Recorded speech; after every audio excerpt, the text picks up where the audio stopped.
Niklas Hemlin. Hello, hello in Arizona, I guess. Yeah. Yep. You are in Here I Arizona. am. I've been, Airspeed is getting ready to train next week, starting Thursday. And we've been off for a little bit, but we've been very busy. But everything is good here.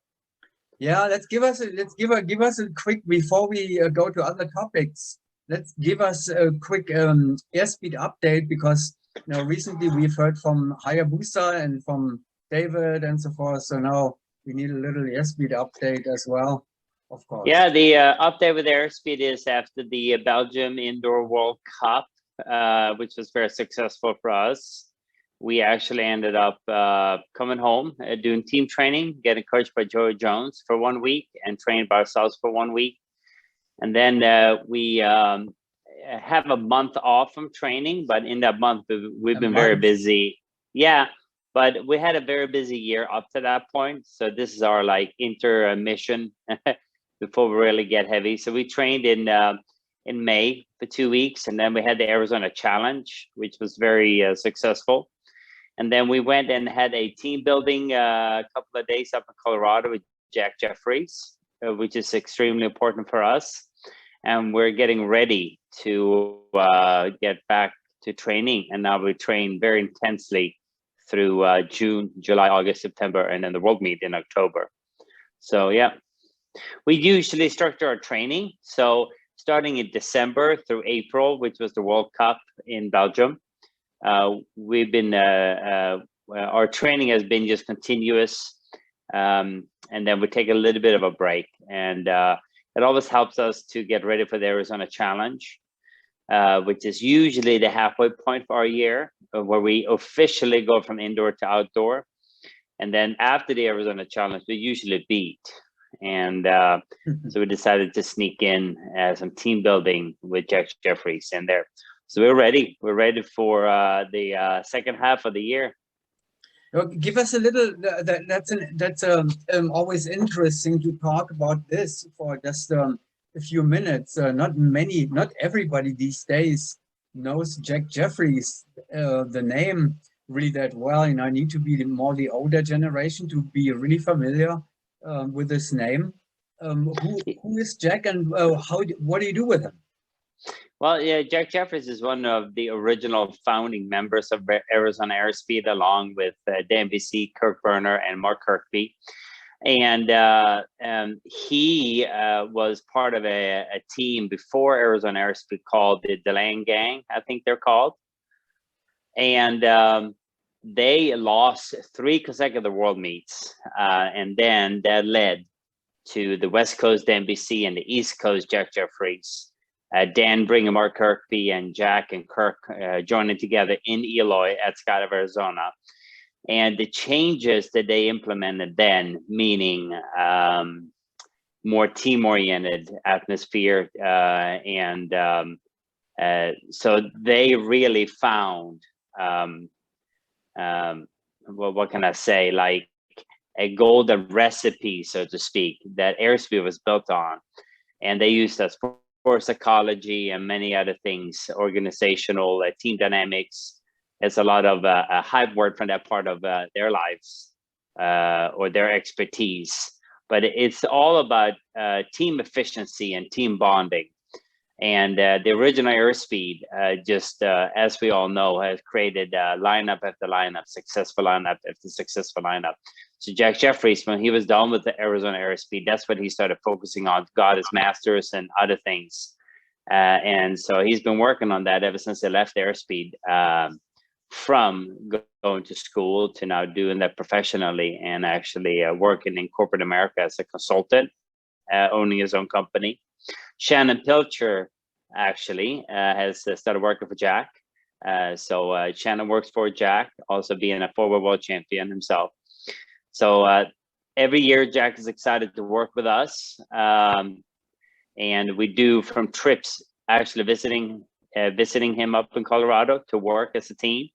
And then we also do like conference calls throughout the year to kind of check up and make sure that, we're doing the things we should be doing. Very interesting. So this is all about team dynamics and planning, being efficient as a team, as other sports teams are. Yeah, I mean the team part, the team being a team is the unique thing, and sometimes it can be hard to be a productive, efficient, healthy team, you know. And what we have realized, Jack has worked with different lineups. I worked with Jack in 2011 and 12 with that Airspeed lineup, and Jack has always had a very strong presence on the team, you know. And come to find out that you know, every team needs different things, so he's very good at identifying how the lineups are different and how they can work better together. But for us, it's been very, very good as far as growing as a team and becoming more seamless, you know, so we can focus more on our free fall performance, and we don't have to worry too much about being a healthy and a high performing team, you know. I mean, there's a lot of work into it, but the idea is that if you work efficient together and tackle things as a team, you become very evolved and very efficient team. And if you can have that in all your on the ground and how you interact, then that would translate into free fall performance, you know.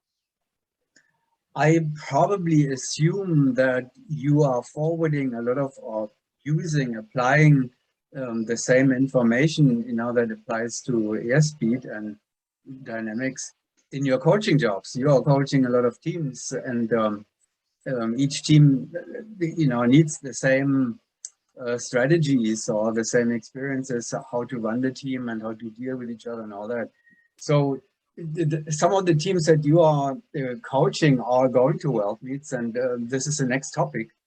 Yeah, we have Chimera there and XPG4, you know, who are picking your brains, and and you give them the same advice or similar advice that Jack Jeffries is giving you, I guess. Yeah, I mean, it's highly individual. Jack Jeffries is an expert in his field, and I'm not. My expertise is in four-way and eight-way, and I pass on the lessons that I learned with my team to other teams. But I'm not a subject matter expert in team dynamics, you know, or in organizational effectiveness might be a better word for that. I'm not, but with the little bit I know, I definitely pass it along because it's a team sport, you know. But you know, it's hard. It's not hard only for the best team to someone like Hayabusa, even though they pick very good at picking members, very good at including the members, just getting a healthy transition from having an older member like myself, which has a strong footprint, to then including newer members. Now Mikkel and I stuck around as a duo, and then we have two new guys from the same team stepping in. So I think that was easy. But sometimes, you know, when the original Airspeed in 2016, Mikkel was the only new guy on the team. It's a little bit harder for a single person to join a unit. And there's a lot of pressure on a new person. When I joined Airspeed in 2011, Mark was the only remaining member who was senior. So I joined with a whole wave of new people.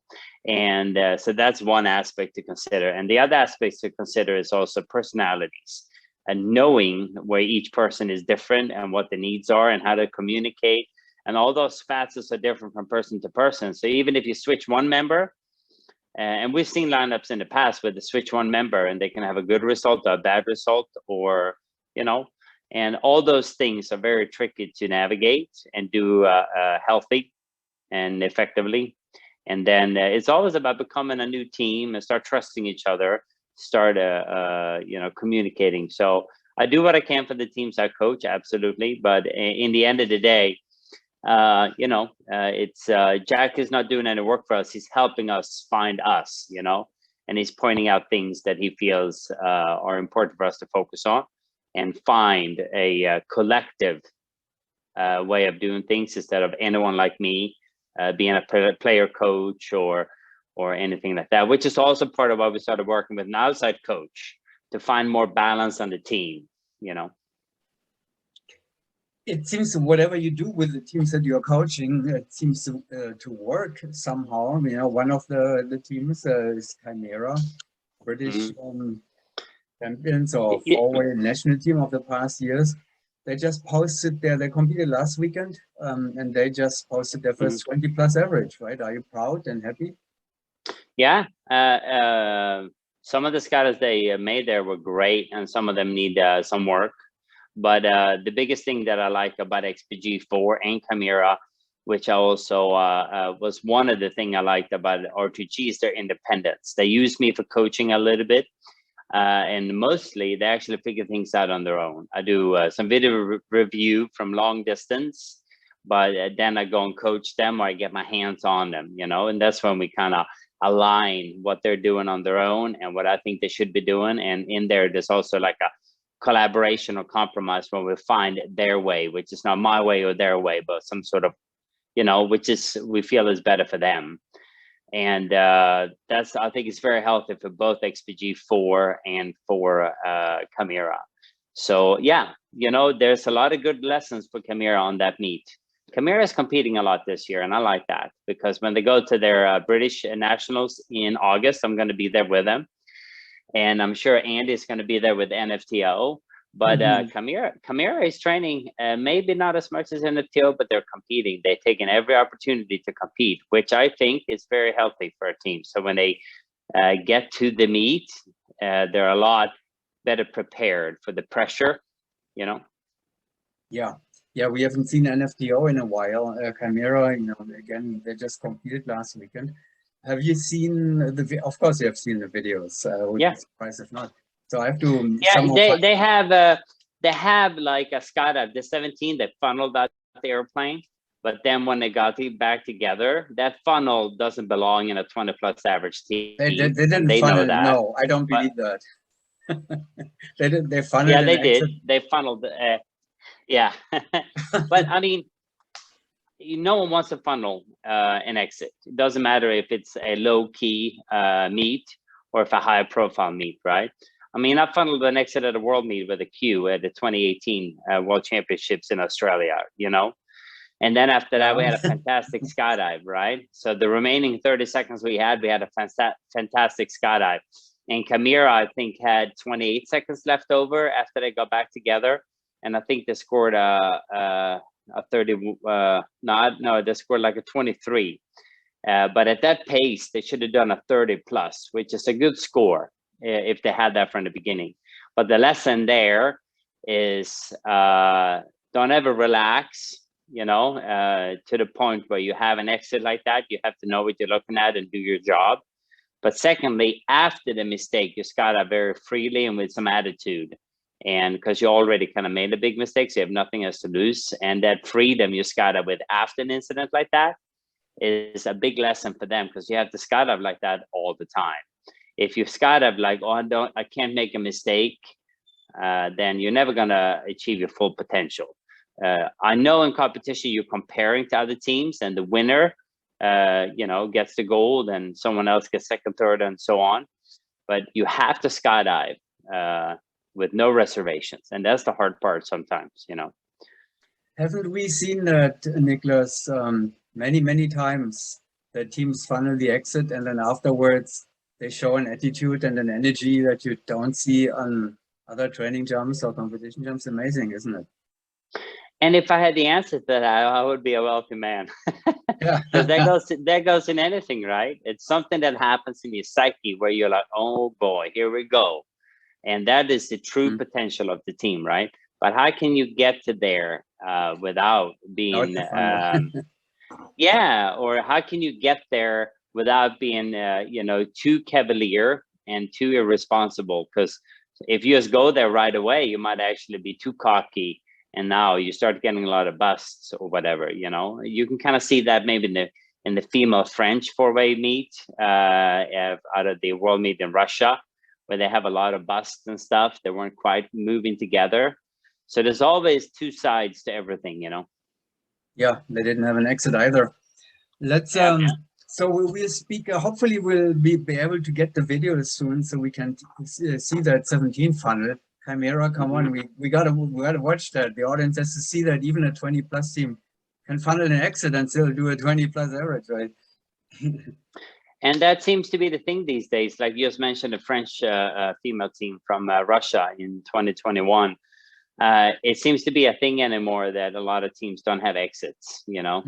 So, yeah. Yeah, they did every exit. I think almost every exit, the French team had a bow as an exit formation. That is for you and my generation, where we're coming from, that is unthinkable, right? I mean, there's no way that we would have launched one standard formation when we were competing. Yeah, that's something that maybe back in the day when I started, might have had a meeker for an L or a 15, but that was it. Everything else was, we launched the exit, we launched. Yeah. It might have been a support grip or stuff like that, but I find that the competence flying your four-way on the flat because of wind tunnels is through the roof.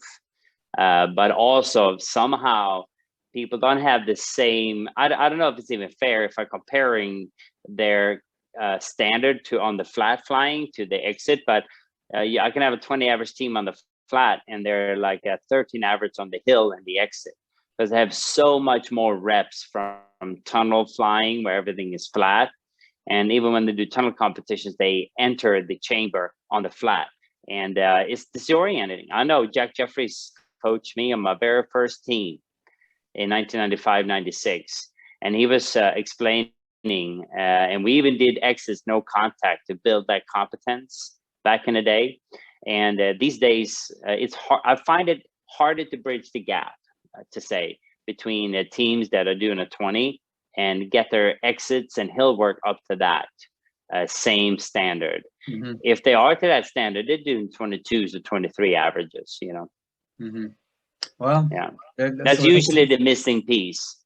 That's one of the downsides of the tunnel training, the indoor training. But the teams have to find that balance and have to come to the same experience and to the same conclusion, I guess, that exits and the first page have a value like nothing else.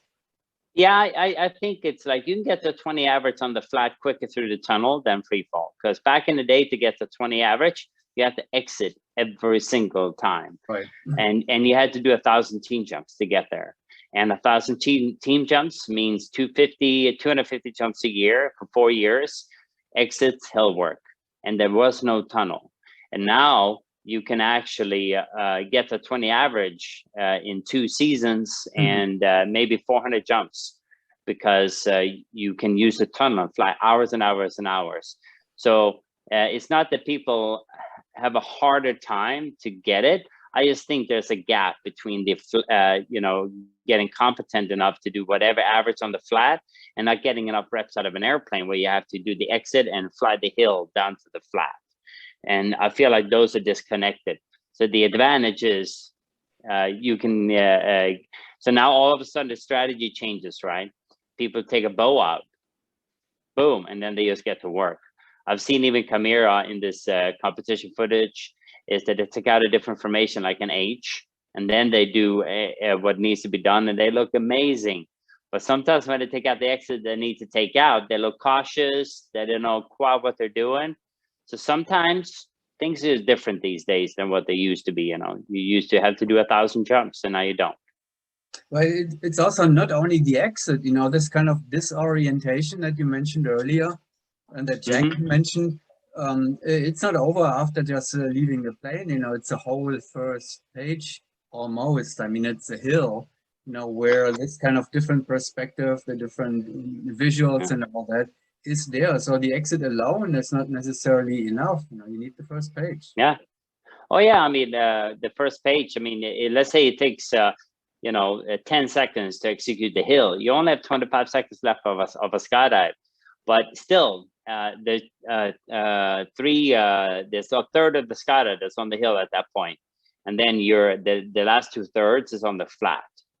And the first third, I mean, the hill is different. The blocks are different. Is the block right out the airplane, or is the block after block 6, which means the point is at the bottom of the hill versus the top of the hill?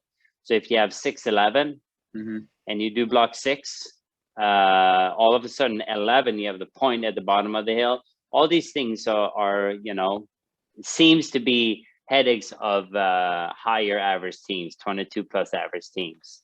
Interesting. You know, Hayabusa, on top of that, brought into the game that we are talking about the references. You know, that teams are so used from the indoor training that referencing is so easy. So in free fall, you don't have that. There's no reference. You know, there's only blue skies and some clouds maybe, and that's what it. Interesting topic. We could continue with this, you know, for a long time. But let's connect the dots in a different way now. Chimera and XPG4, the other team that you spent more time with than with others, they have the same opponent. Now Chimera will be facing NFTO at the national championships in July or August, whenever that is. And then XPG4 will have NFTO in 4-way women at the World Championship. So you're looking at NFTO carefully from both perspectives there, I guess. Yeah, I mean, to be fair, Andy is probably doing a killer job with NFTO. I know he is, and I know NFTO is working super hard, harder than any of the other two teams as far as volume is concerned.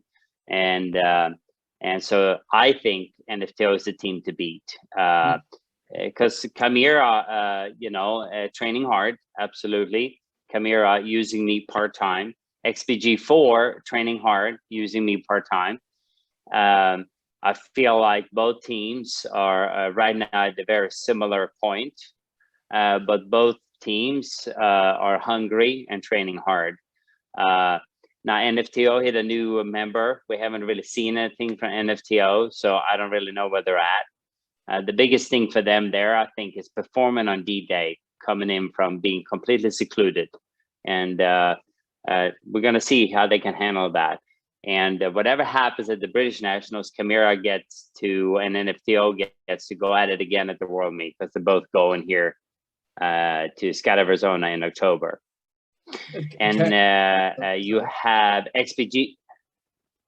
You have XPG4 going doing nationals, U.S. nationals here in Chicago in September, and then going to the World Meet. So I think in August, September, we're going to see what kind of game it is, you know. Well, hopefully we will see the whole game at the end of July when Airspeed and Hayabusa and Qatar Tigers will invite all other teams on the planet to participate in the pre-nationals on the cloud or directly in Texas. So hopefully we see all there. Yeah, that's going to be fun. It's going to be, I encourage all teams to sign up for that. I mean, we did some behind the scenes work there to try to kind of line up and we already talked about that, but yeah, it's going to be exciting to see people do it, you know. Yeah, it's exciting to see that the same 3 teams who did the NSL Cloud Mondial are back now. Yeah. Basically the 3 best teams in the world. So now it's exciting to see that happening. But the competition will be there. So NFTO, XPG4, and then NFTO and Chimera. So they will go at each other. And it's exciting, you know. It's got to be very exciting. It's I can remember us being, and I am every year, like in the middle of the fight somewhere. You know, it's the 8-way or 4-way with Hayabusa or whatever. It's nerve-wracking to be the competitor, but as a spectator, it's very exciting. Isn't it? You know? Yeah, and as a coach, I mean, it's a terrible situation, because there's nothing you can do. Once they enter the jump plane, they go up for a round. There's nothing you can do anymore. It's over for you as a coach. So hey, dude, it's when you go up as a competitor, you have it in your own hands, kind of, you know. Yeah, you know, you as a competitor, you build thick calluses. So when other people are in the same situation, it's like, hey, it's now or never. You know, it's exciting, and as a competitor, it's very exciting as well. So yeah, well, yeah, it's all coming up soon. So in 4-way women, it's I mean, Chimera is not really they're not competing for medals, but XPG4 is, NFTO are. So Chimera will, I mean, you know, every team competes with themselves and with other teams in their environment for a good, you know, for the best average and for beating the other team, whether it's for the 10th place or for whatever place. But when it comes for medals, you know, it's a special thing if you are involved in competing for medals. And NFDO XPG4 and the French team seem to be in striking distance this time. You know, Yeah. it was not the same in 2018 in Australia. The French team was far away, far ahead of everybody else. And in Russia, it was a competition between two teams. But now it seems like we have three teams pretty close to each other. How do you see that? Yeah, I agree with what you're saying. Too bad the Russian team can't be here. Yes. But, you know, at the same time, it's always fun when people are fighting for placement, and all three, like the A-way in Russia, you had the US, the French, and the Russians fighting for 1, 2, and 3. And it was anyone's game, and that's exciting. Nerve-wracking for us, but exciting for everyone else to watch. And it's the same thing now. So Russians being taken out of because of political reasons. It definitely makes it a very tight race, and it could be anyone's game. And I feel whoever finds their stride and starts skydiving with confidence and having that confident fly-in is gonna pull ahead. And whoever that is, it all depends on who finds that you know, that performance first. Exciting enough in four-wheel women there. It looks like in 8-way it's a little bit different this year. So now I have I'll ask you a challenging or interesting question. In hindsight now, Nick, this year it looks almost like there is no competition for XP 8. I mean, they seem to just they have the same or even maybe stronger lineup than before. Who knows? But there doesn't seem to be. France doesn't have a competitive 8-way team for gold medals. I mean, Russia will most likely not be there. So this could be the year where Airspeed members could have won double gold. Does it look like that? Do you regret a little bit that you didn't, you and Mikhail? No, you know, it's, do I miss the 8-way team? Yes, 100%. I miss training with the 8-way team. I miss being part of the team. I love there. Yeah, I miss the discipline and being part of it, and all the building we did for 2 years. We could have taken that performance a step higher, you know. And I always felt bad about leaving the team as far as Airspeed leaving XP8. And it felt bad that they had to go scrambling for new members. But was it the right decision for Airspeed and the 4-way? Yes. It just unfortunately came at a cost. So Airspeed is a project for the 4-way, and it has been from day one. So in that regard, I feel like we made the right decision. Now, looking back, if I knew what I know today, the decision would have been way harder. Would it have been different or the same? I don't know. Yeah, I don't know.